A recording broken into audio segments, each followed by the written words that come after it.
오늘도 찬양함으로 하나님께 나가겠습니다.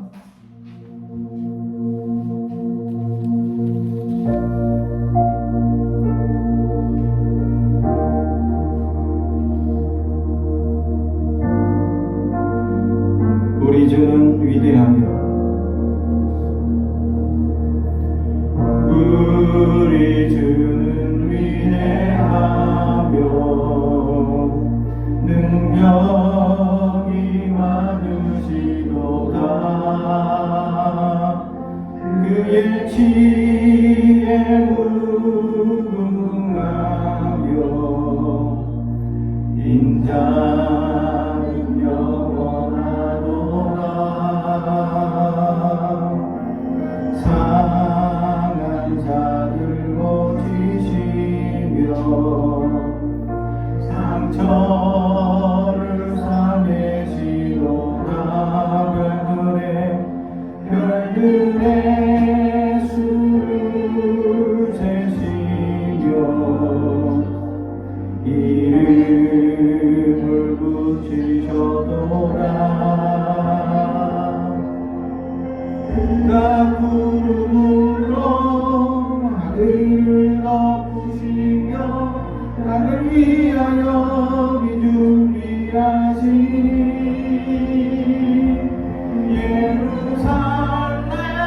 예루살렘아 여호와를 찬송할지어다. 내 하나님을 감사함으로 그 앞에 나가며 주임제 앞에 경배해.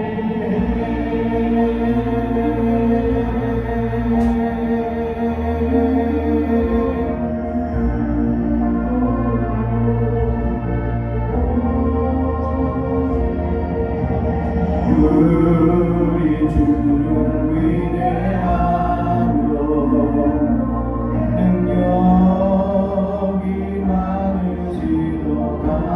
그의 지혜 무궁하며 인자는 영원하도다.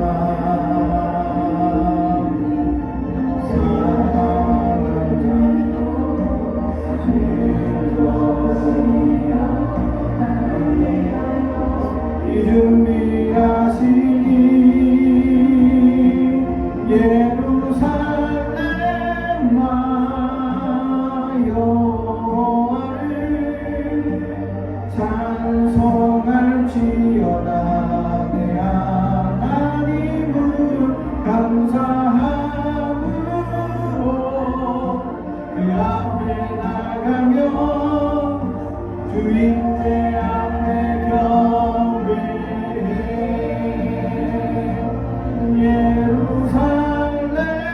예루살렘아 여호와를 찬송할지어다. 내 하나님을 감사함으로 그 앞에 나가며 주님의 앞에 경배해.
찬송할지어다.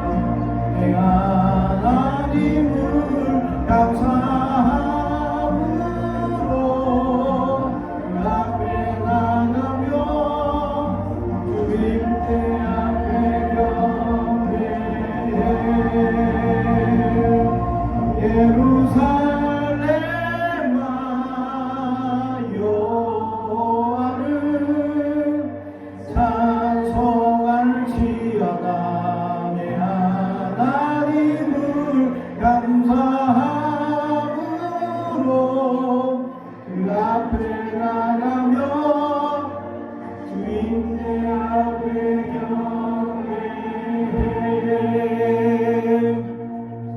주님께 앞에 경배해.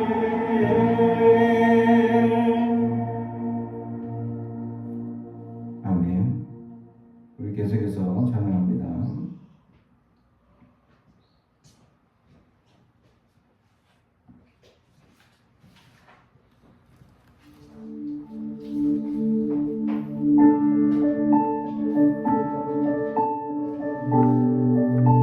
주 선한 능력으로 우리가 살아가는 하나님의 놀라운 은혜와 사랑을 깨닫는 시간이 되기를 주님의 이름으로 축복합니다. 주 선한 능력으로 안으시네. 그 크신 발로 날 붙드시네. 절망 속에도 흔들리지 않고 사랑하는 주 얼굴 보아리. 선한 능력으로 일어서리. 주만 의지하리 믿음으로. 그리고 내 안에 주 오실 그날 영광의 새날을 맞이하리.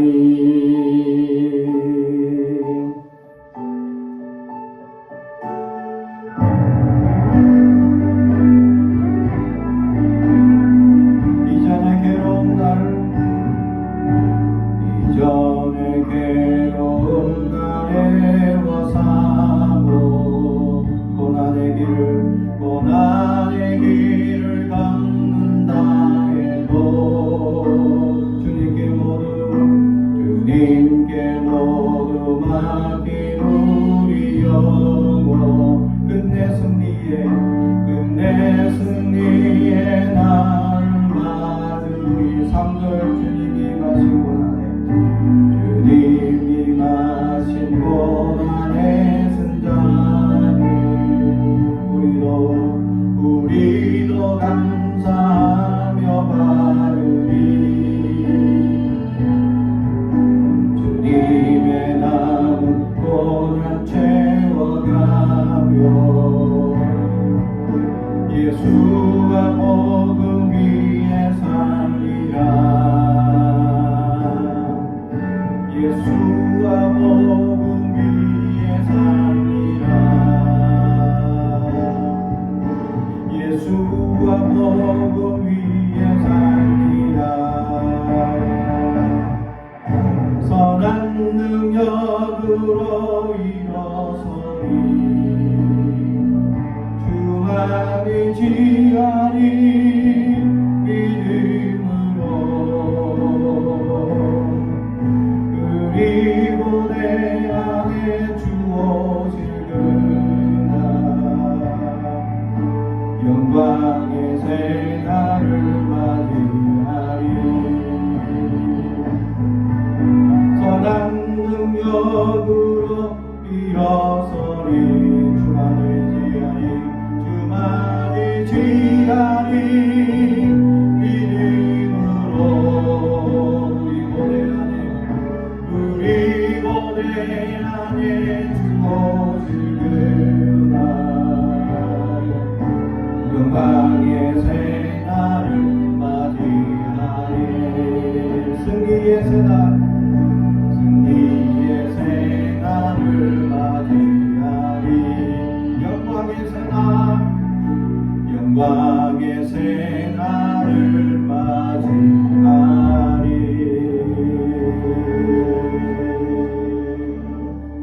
아멘.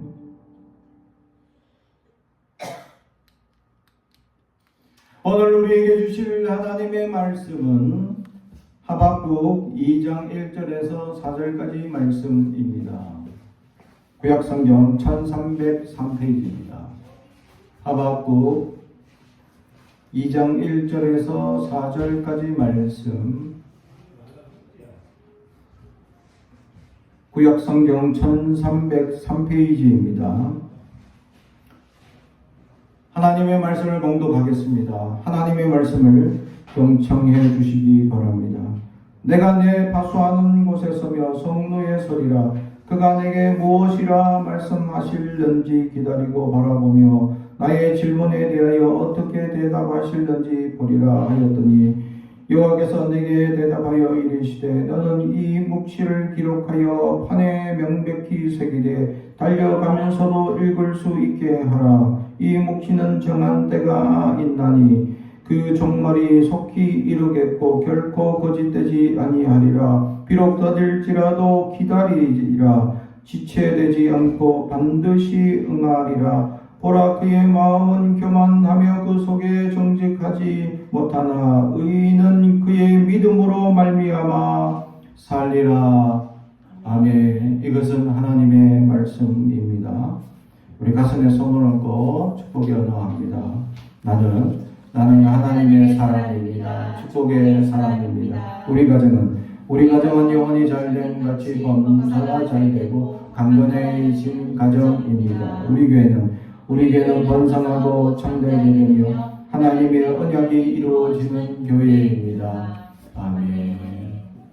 오늘 말씀의 제목은 의인은 믿음으로 말미암아 살리라 라는 제목의 말씀으로 오늘 우리가 함께 묵상하고자 합니다.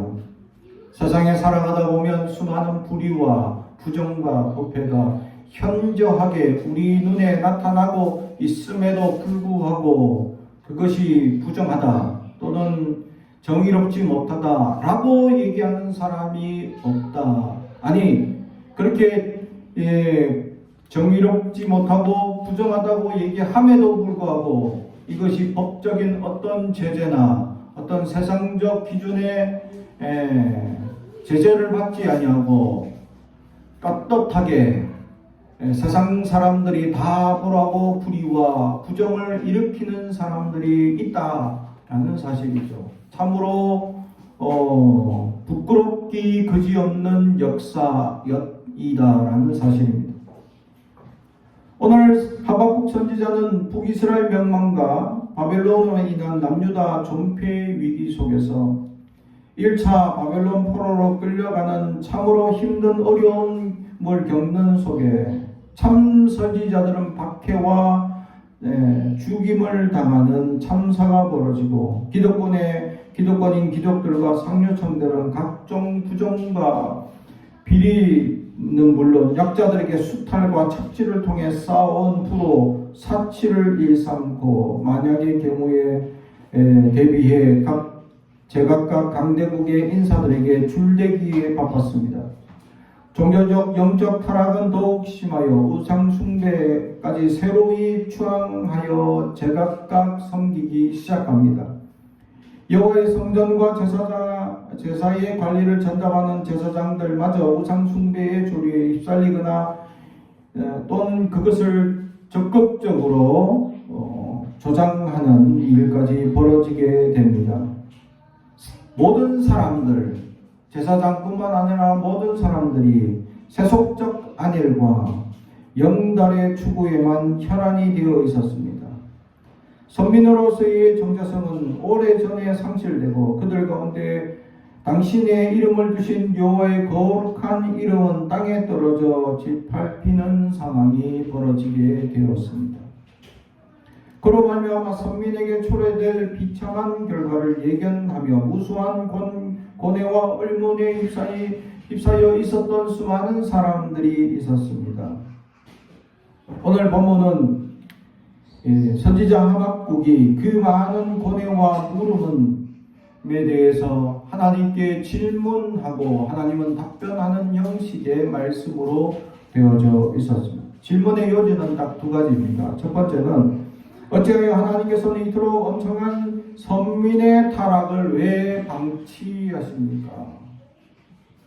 세상에 불의와 부정이 일어나는 그것을 왜 선민도 따라합니까? 왜 그것을 방치하고 있습니까? 이것이 첫 번째 질문이었고, 두 번째 질문은 하나님의 이 답변을 들어보니까 이 하나님의 역사를 반드시 심판하고 보응하겠다. 근데 그 심판의 도구가 뭐냐 하니까 바벨론이었다 라는 사실이죠. 그래서 이 하박국 선지자가 두 번째 질문이 뭐냐 하니까 왜 하필이면 바벨론입니까? 선민이 왜 악의 최고의 상징인 지금 가장 많은 나라를 정복하고 가장 많은 나라를 피해주고 있는 이 바벨론이 왜 하나님의 도구로 사용될 것입니까? 선민이 일어나서 선민이 징계하고 심판하고 하나님이 선택된 백성 믿음의 사람들이 징계하지 아니하고 왜 지금 가장 악의 극단에 서 있는 바벨론이 왜 하나님의 지팡이가 되어 심판의 도구가 된다고 말씀하십니까? 라고 질문하고 있는 사실이죠. 이때의 응답이 오늘 제목입니다. 의인은 믿음으로 말미암아 살리라. 할렐루야. 알 수 없는 하나님의 응답입니다. 여기서 우리가 첫 번째 해야 될 사실이 있습니다. 우리는 하나님의 선하심을 믿어야 합니다. 하박국 선지자의 기도 내용을 보면 하박국 선지자는 공의가 전혀 실현되지 못하고 있는 악인들이 의인을 애워사는 등 공의가 굳게 행하여지는 일로 말미암아 큰 신앙적 갈등을 겪고 있는 연약한 상태에 대해서 오늘 말씀하고 있습니다. 그러면서 하나님께 기도하며 하나님의 공의나 선하심을 의심한 흔적을 발견하는 이런 상황들까지 벌어지고 있었다라는 사실이죠. 세상에 살면서 부조리 하고 불의하며 정의롭지 못하는 이런 역사들을 바라보며 신앙적 큰 갈등을 일으키는 사람들이 있을 수 있습니다. 오늘 하박국 선지자가 그랬던 것입니다. 하박국 선지자가 갈등한 이 일은 근본적으로 악하고 부지런한 구조 속에 있는 세상을 살아가는 성도들이 종종 겪는 역사이기도 하다라는 사실이죠.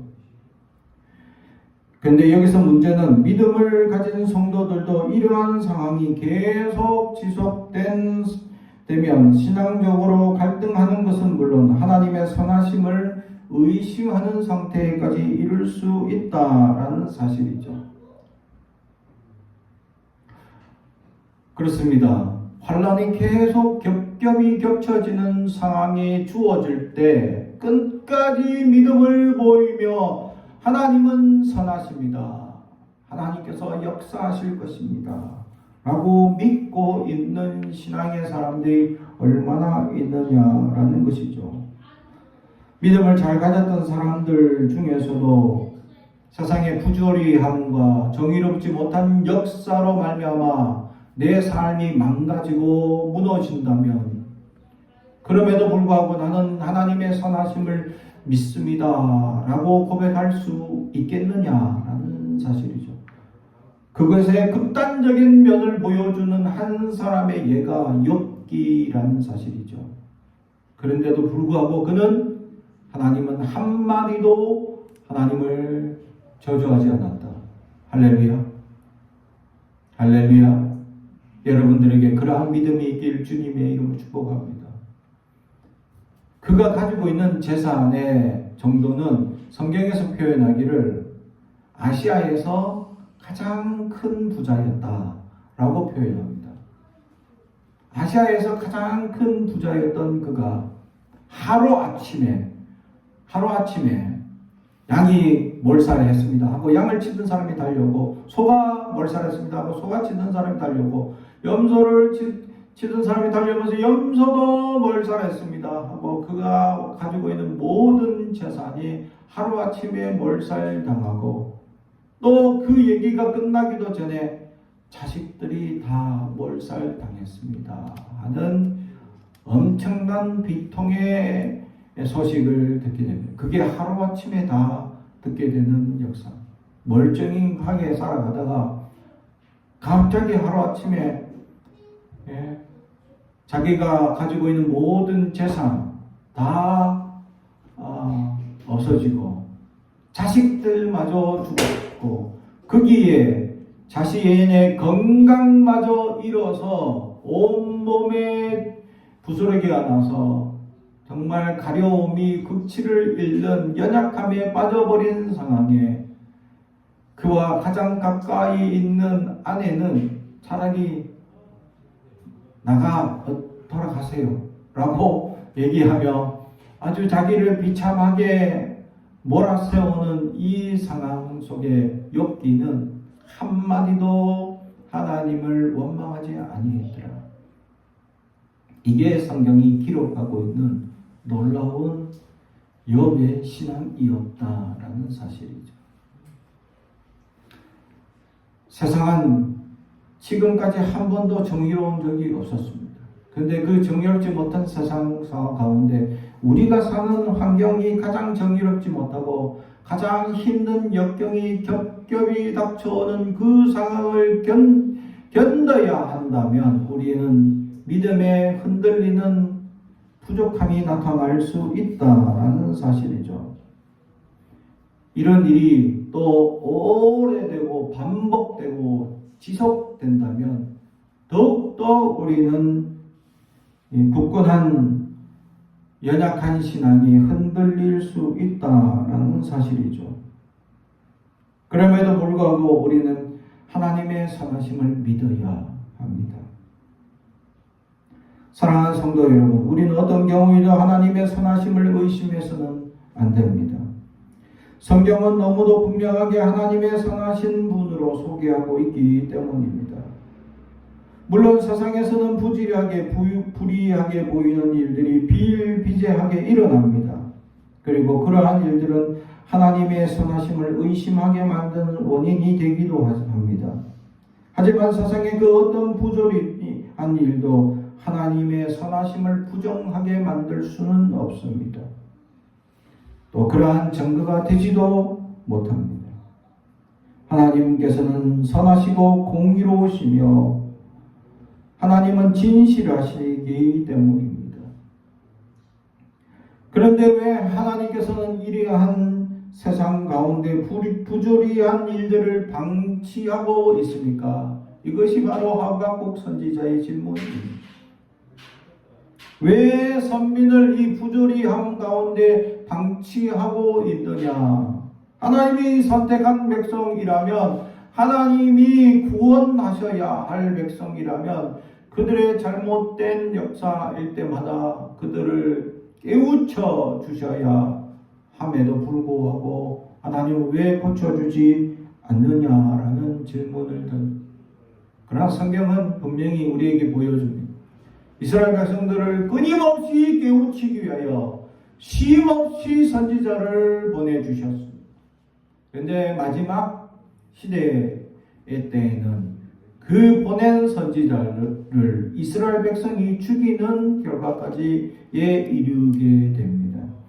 그들의 악이 얼마나 극단에까지 이르는지에 대해서 우리에게 보여주고 있었다라는 사실이죠. 이러한 부정을 왜 하나님은 방치하고 있습니까? 우리 가운데 연약함이 왜 일어나도록 하나님은 왜 방치하고 있느냐? 교회들 속에 일어나고 있는 잘못된 연약함을 왜 하나님은 방치하고 이단과 사이비가 이렇게 일어나고 있는데도 불구하고 하나님은 왜 방치하고 있습니까? 이것이 우리의 지극히 인간적인 질문이죠. 왜 세상은 잘못된 지도자로 말미암아 연약한 상황들이 극단에 이르도록 하나님은 왜 방치하고 있습니까? 왜 하나님은 세상에 전쟁이 일어나고 기근이 일어나고 수많은 자연재해 속에 하나님은 왜 우리를 방치하고 있습니까? 이것이 하박국 선지자의 질문이며 우리의 신앙의 질문일 수도 있다라는 것이죠. 세상에 이러한 부조리한 일들, 부정과 부패, 정의롭지 못하고 이런 연약함들이 끊임없이 세상 가운데 일어남에도 하나님은 마치 응답하지 않고 부르짖는 기도하는 이들의 기도를 마치 무응답하는 것처럼 우리는 생각할 수 있는 연약함에 방치되어 있는 그러한 나약함으로 우리는 하나님께 부르짖고 있습니다. 오늘 그래서 하박국 선지자는 어디까지 달려가느냐? 파수하는 곳에 서며 성루에 서리라. 성루에, 파수꾼이 서는 성루에 선다 라고 얘기하는 것은 그 지역에서 가장 높은 곳입니다. 적이 쳐들어오는 것을 눈으로 보기 위하여 어느 지역보다 가장 높은 곳에 성루를 세워서 이렇게 파수하는 그 파수의 가장 높은 곳에 올라가는 선지자의 모습을, 간절한 모습을 우리에게 보여주고 있습니다. 지금 나라가 망하고 있는데 기득권자들, 귀족들은 도리어 백성들을 수탈하여서 그 수많은 재물로 허랑방탕하게 매일같이 잔치를 벌이고 누가 더 많은 재물을 가지고 있나 라고 자랑하고 있고, 아모스 선지자는 아주 구체적으로 표현하는데 사람들이 옷끝에 무엇을 달았나? 방울을 달았다는 겁니다. 방울은 원래 제사장 옷에만 달 수 있는 것인데 그것을 자기들도 달아서 아주 극단의 교만을 보여주고 있고 패션의 극치를 다가가면서 매일같이 자기가 어떤 옷감으로, 어떤 비싼 옷감으로 옷을 짜입었는지에 대해서 서로 자랑하고, 내가 명품이 어떤 것을 들고 있고 어떤 명품을 가지고 있다라고 자랑하고 있다라는 거죠. 요즘도 그렇습니다. 사람들은 어렵다 힘들다 하는데도 사람들은 명품 하나 좀 가지고 싶은 소망에 빠져 있는 사람들이 있죠. 최근에 국제시장에 난리가 났습니다. 명품들이 우리가 아는 루이 엑스땡 그게 70%가 주식이 하락했답니다.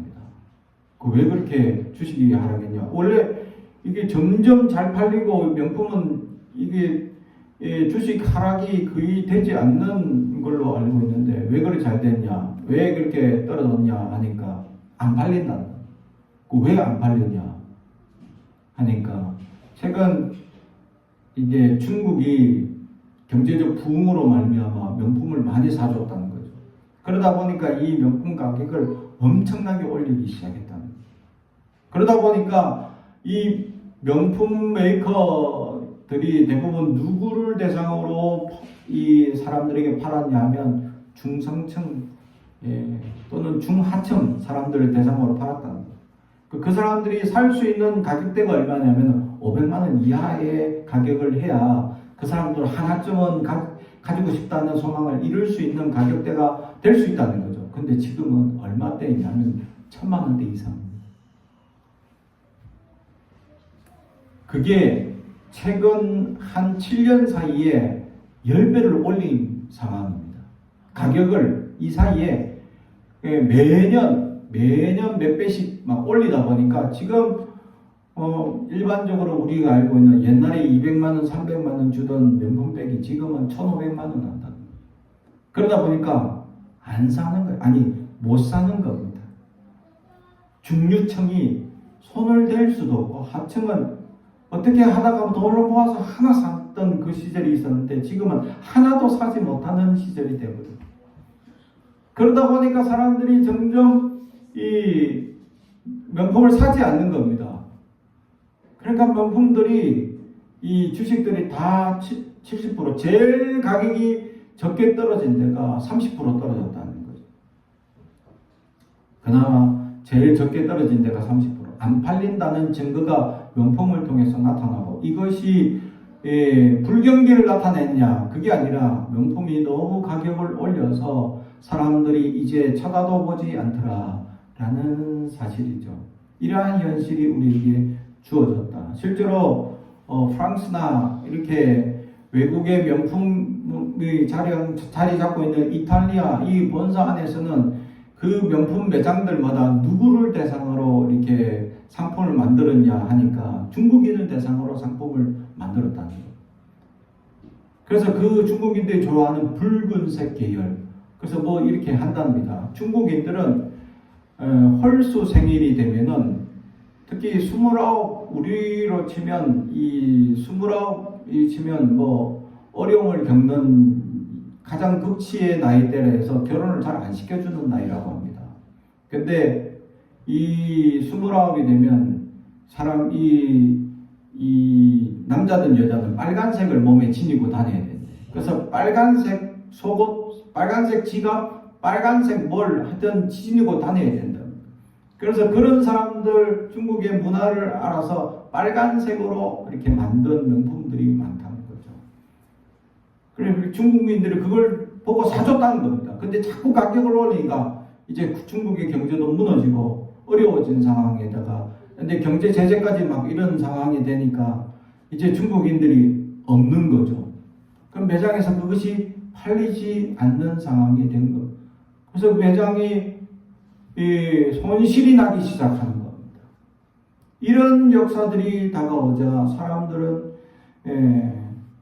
점점 그것을 가까이 하지 않죠. 그런데 말세가 되어져 가고 있는 이스라엘 백성들 안에서는 서로 명품을 자랑하고 옷을 자랑하고 또 그 아모스 선지자는 상하 침대에까지 잠을 자더라. 침대를 보통 나무로 이렇게 만드는데 상하로 만드는 것은 엄청난 사치를 표현하고 있고 상하상, 상하침대, 상하상에서 밥을 먹고 상하침대에서 잠을 자고 이렇게 표현하죠. 엄청난 사치의 극치입니다. 지금도 상하로 상을 만든다고 생각해 보세요. 상하가 얼마나 많이, 코끼리 이 뼈가 얼마나 많이 들어가겠습니까? 그러한 이 상황 속에서 극치의 사치를 발휘하고 극치의 자기의 연약한 상태로 매일같이 나라는 망하게 가고 있는데 그 귀족들은 자기들의 안이한 영달을 위해서만 살아가고 있는 연약함 속에서 많은 백성들이 하나님께 부르짖고 기도하며 하나님 왜 이 선민이 이렇게 타락하도록 내버려 두십니까? 라고 우리는 질문할 수 있다라는 것이죠. 하나님의 선하심을 마치 의심하는 듯한 기도 제목을 하나님께 우리는 던지고 있었다라는 사실. 하나님의 선하심을 믿는다면 이 기도 제목도 하지 않겠죠. 이 기도 제목 자체가 바로 하나님의 의심을 나타내고 있는 모양입니다. 우리는 흔히들 불평과 불만의 기도를 던질 때 우리는 불신앙이라는 사실을 먼저 깨달을 수 있어야 한다는 사실. 하나님이 반드시 해결하시고 하나님께서 반드시 도와주실 것인데 우리는 너무 힘들고 어렵다 보면 그 도와주심, 함께 하심이 지금 우리에게 나타나지 않기 때문에 그래서 우리는 하나님의 원망과 불평을 모아서 하나님께 부정적인 기도를 드릴 때가 있다라는 것이죠. 그것이 우리의 불신앙을 나타내고 있는 연약함임에도 불구하고 우리는 그것을 기다리지 못하고 계속 하나님 언제까지 우리의 연약감이 계속 이어지겠습니까? 라고 불평하고 있다라는 사실이죠. 여기에 대해 하나님은 명확하게 대답해 주고 있습니다. 하나님이 지금 그 부조리함이 보일 때마다 심판하신다면 그리고 정죄하시고 그것을 정화시킨다면 지금 살아남을 사람이 하나도 없기 때문입니다. 하나님은 모든 사람들을 구원하시기 위한 하나님의 선하신 계획이 있기 때문입니다. 하나님은 방치하는 것이 아니라 한없는 사랑으로 우리에게 기다리고 계신다라는 사실이죠. 이것은 하나님의 오래 참으시는 은혜를 우리에게 보여주고 있다라는 사실. 만약에 참지 아니하시고 적극적으로 심판하면 불의한 자들이 보일 때마다 심판한다면 우리는 이 자리에 어느 누구도 살아남을 수 있다라고 자명하게 큰 소리 칠 사람은 아무도 없기 때문입니다. 하나님은 구원받은 자들이나 또 구원받지 못하는 악인들 모두를 하나님은 회개할 기회를 주시고 있기 때문입니다. 그래서 이러한 부조리한 일이 끊임없이 보이기 때문입니다. 그리고 악인들은 그렇게 얘기합니다. 하나님 어디 있냐? 있으면 말해봐라. 보여봐라. 내가 이렇게 악을 행하는데도 여전히 나는 불평하지 않고 떵떵거리며 잘 살고 있다라고 그렇게 연약한 대로 그들은 방치되어 있는 것 같지만 하나님은 선하신 역사를 이루기 위하여 준비하시고 계획하고 있었다라는 사실이죠. 악인들의 일시적인 용납과 악인들의 연약함의 일시적인 묵인을 우리는 영원할 것처럼 악인들과 동일하게 생각해서는 안 된다라는 사실입니다.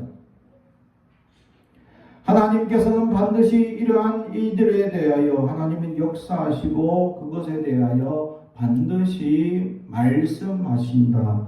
그리고 심판하신다라는 사실입니다. 사랑하는 성도 여러분, 이 세상에서 가장 이해할 수 없는 일을 당하는 사람은 누구냐면 예수님입니다. 그분은 죄가 없음에도 불구하고 죄인처럼 죽임을 당하셨기 때문입니다. 심지어는 십자가에서 하나님을 외면을 받고 죽으실 때 나의 하나님 어찌하여 나를 버리셨나이까 라고 부르짖고 있습니다. 세상에 가장 억울하다, 세상에서 가장 나는 부조리한 일을 겪고 있다, 예수님만큼 당하지 않습니다. 그럼에도 불구하고 예수님은 하나님의 뜻과 섭리에 순종하셨습니다. 그의 인간적인 모습 속에서 땀이 피같이 흐르는 그 간절한 기도를 겟세마네 동산에서 하나님께 부르짖죠. 할 수만 있거든 이 잔을 내게서 옮겨 주시옵소서. 그만큼 그 고난이, 그 고통이 얼마나 어렵고 힘든지, 이 부조리함과 부당함을 내가 왜 당해야 합니까? 라고 하나님께 간절히 밤새 기도하셨습니다. 그럼에도 불구하고 그는 순종하셨습니다.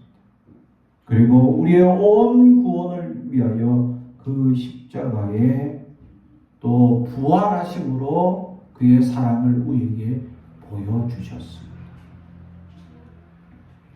이처럼 하나님께서는 하나님의 놀라운 은혜의 역사를 우리에게 보여주셨고 십자가를 통한 하나님의 거룩적인 역사를 우리에게 보여주셨습니다. 하지만 여전히 우리에는 이 땅에 살아가며 부조리하고 부정적이고 불합리하고 정의롭지 못한 일들로 우리는 매일같이 아파하며 연약함에 빠질 수 있습니다. 그러나 믿음을 가지고 있다면, 하나님의 선하심을 믿는다면 하나님이 반드시 역사하실 것을 기대하며 살 수 있어야 합니다. 그리고 무엇보다 우리는 분명히 알아야 합니다. 하나님께서 역사하시고 말씀하신 그 역사 속에서 우리를 십자가를 통하여 구원하셨던 하나님의 놀라운 은혜의 역사가 오늘 우리의 삶에도 하나님께서는 우리를 구원하시고 반드시 이끌어 가실 그 은혜가 있을 것임을 믿고 살아가는 믿음의 사람들이 되기를 하나님은 원하고 있었다라는 사실이죠. 두 번째로 우리의 생각과 다른 응답이 올 수도 있습니다. 그래도 믿어야 합니다. 하박국 선지자의 기도에 하나님은 응답하셨습니다. 하박국의 기대와는 전혀 다른 응답을 첫 번째 주셨죠. 그게 뭐냐면 하나님께 이 두 번째에 대한 기도가 바로 그것이죠. 왜 하나님 이스라엘 백성 선민을 구원하는 데 있어서 왜 하필 바벨론입니까? 바벨론을 통해서 하나님은 열방을 심판하겠다라고 말씀하셨죠. 그것에 대해서 하나님 왜 선민이 일어나서 세상을 열방을 멸망하거나 심판하지 않고 왜 하나님 바벨론입니까? 하면 하필이면 우리를 잡아가는 바벨론이 하나님 우리의 구원자라고 말씀하고 있느냐라는 사실이죠. 우리의 기대와는 전혀 다른 응답이 이루어지고 있습니다. 바벨론을 통해 이스라엘 백성들을 하나님께서는 보호하셨습니다. 1차 포로, 2차 포로, 3차 포로로 잡아가면서 웬만한 인재들은 다 잡아갑니다. 그리고 그 남은 대상자들은 거의 자기들이 무엇을 할 수 있는 대상자가 없었습니다. 거의 농사 겨우 짓는 사람들 외에는 없었죠. 그리고 하나님께서는 열방이 하나님을 믿는 믿음의 사람들이고 큰소리치고 하나님의 역사를 보여주겠다고 큰소리치던 이스라엘이 망하는 것에 대해서 주변 나라들이 그들에 대해서 말도 안 된다. 하나님 믿는다면 어떻게 저렇게 망할 수 있느냐. 믿음의 사람의 가정이 저렇게 망할 수 있고 믿음의 사람의 가정들이 저렇게 완전히 풍지박산이 될 수 있느냐라고 이렇게 얘기하는 그 나라를 바벨론이 다 점령합니다. 그런데 그들은 포로로 데려가지 않습니다. 그냥 멸망시켜버립니다. 할렐루야. 이것이 하나님의 계획이었다. 이스라엘은 포로로 잡아가고 다른 열국들은 다 멸망되어져 버렸다라는 사실이죠. 그런데도 불구하고 우리의 생각에는 하나님이 세상을 멸망시킬 때는 선민 이스라엘을 사용하지 않고 왜 이 바벨론을 사용하십니까? 하나님의 응답이 우리의 생각과는 전혀 다를 수 있었다라는 사실이죠. 그래서 우리는 바벨론을 통해서 하나님이 심판하겠다는 그 응답을 우리는 연약하게 생각하고 하나님의 뜻이 이것은 하나님의 뜻이 아니다 라고까지 얘기하는 어리석은 거짓 선지자들이 일어나기까지 하고 있었다라는 사실이죠. 사람들은 그러한 응답에 실망하거나 좌절을 하거나 또는 심지어는 하나님의 그런 응답을 원치 않아서 하나님의 응답이 뻔히 보여서 어떨 때는 분명히 하나님은 그렇게 얘기하실 것 같아서 기도도 하지 않겠다 라고 하는 사람들이 나타나는 현상들이 있었다라는 사실이죠. 그럼에도 불구하고 하나님의 사람들은 하나님 앞에 실망하지 아니하고 부르짖고 기도하며 나아갈 수 있어야 합니다. 하나님의 응답이 무엇인지 어떤 응답인지 우리는 미리 기대하거나 정답을 생각해서는 안 됩니다. 심지어는 우리의 예상과는 전혀 다른 응답이 있을 수 있습니다.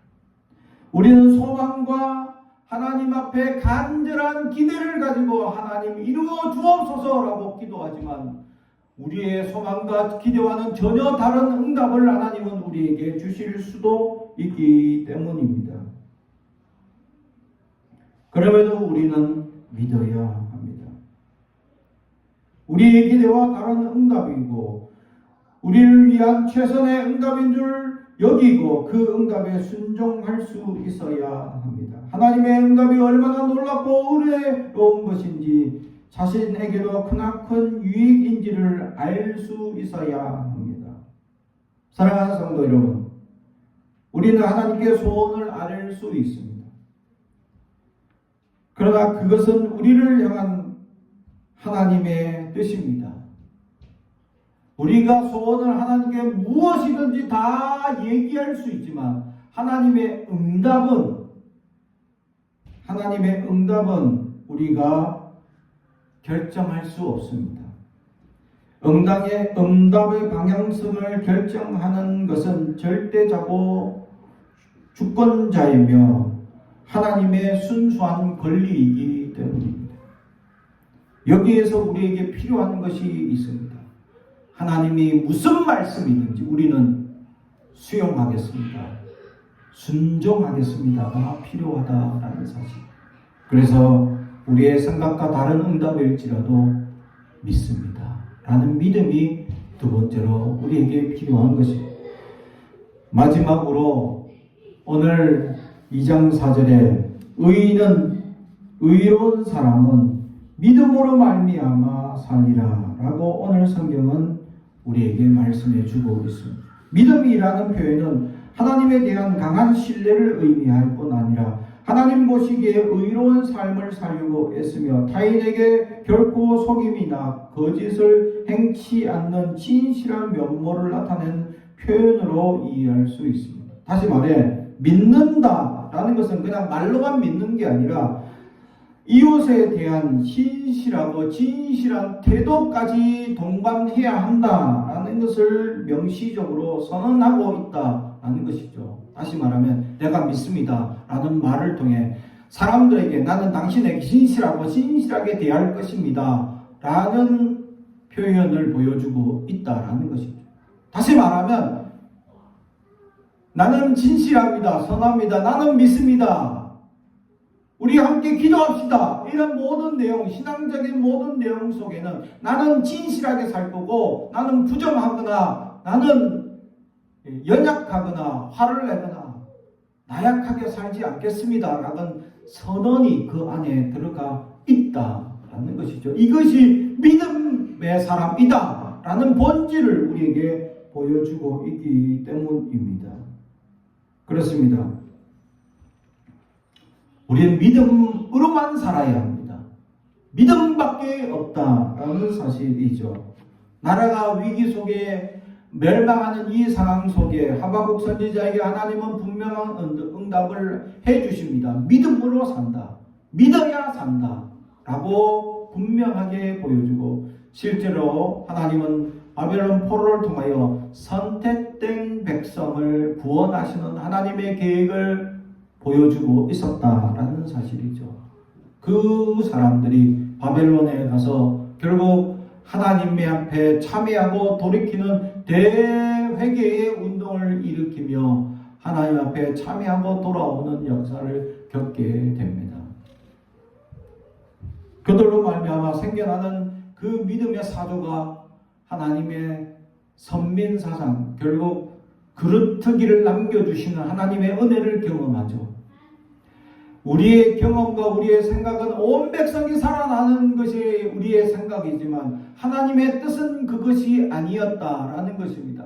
출애굽하여서 가나안 땅에 들어가는 것은 일주일이면 가능한 일인데도 불구하고 정탐꾼 12를 보내자 12 가운데 10명이 갈 수 없다 부정적인 얘기를 하자 대부분의 사람들이 두렵고 떨림으로 갈 수 없다라고 원망하고, 이 원망이 얼마나 하늘을 찌르는지 하나님은 안 되겠다 하여 40년 광야를 돌리기 시작합니다. 그리고 그 한 세대 할 수 없다, 안 된다, 불가능하다, 불신앙을 보여줬던 그 한 세대를 완전히 몰아 죽여버리는 놀라운 결과를 보여주고 있었다라는 사실이죠. 그래서 그 결과로 말미암아 하나님은 새로운 사람들을 일으키시고 역사하셨다. 새로운 세대를 만들어가는 40년 광야가 필요했다라는 것입니다. 하나님 앞에 불신앙은 절대적으로 없어야 합니다. 우리에겐 오직 믿음만 있어야 한다라는 사실을 40년 광야를 통해서 우리에게 보여줍니다. 할렐루야. 지금도 여전히 하나님은 믿음만으로 살 수 있다고 하박국 선지자로 우리에게 얘기하고, 종교개혁 당시에 가장 중요한 그들에게 표요가 오직 믿음으로 구원을 얻는다. 이 근거를 가지고 그 종교개혁을 다시금 일으키게 되었다라는 사실. 우리는 우리의 신앙에 믿음밖에 없음을 알아야 합니다. 믿음이 우리를 살리고 믿음으로 살아가는 성도들이 있어야 합니다. 세상에 나는 믿습니다라고 선언했다면 나는 진실하고 신실하신 하나님의 역사를 고백하고 그렇게 나도 당신에게 보이며 살겠습니다 라고 살아가는 사람들이 있어야 한다라는 사실이죠. 그것이 믿음의 사람들이기 때문입니다. 그래서 의인은 믿음으로 밖에 살 수밖에 없습니다. 다른 물질로 우리는 다른 먹는 것으로 사는 게 아닙니다. 우리 성도들은 오직 믿음으로만 살아가는 존재가 됨을 반드시 깨닫고 믿음으로 살아가는 자가 되길 주님의 이름으로 축복합니다. 기도하겠습니다. 사랑과 은총이 가득하신 아버지 하나님 감사합니다. 믿음으로 사는 자가 되게 하옵소서. 세상의 부정한 것과 불의한 것들이 우리를 연약함으로 이끌어가지 말게 하시고 오직 믿음으로 승리하며 살게 하옵소서. 하나님의 응답이 무엇이든지 수용하며 순종하게 하시고 오직 믿음으로 사는 자가 되게 하옵소서. 감사드리며 예수님의 이름으로 기도합나이다. 아멘.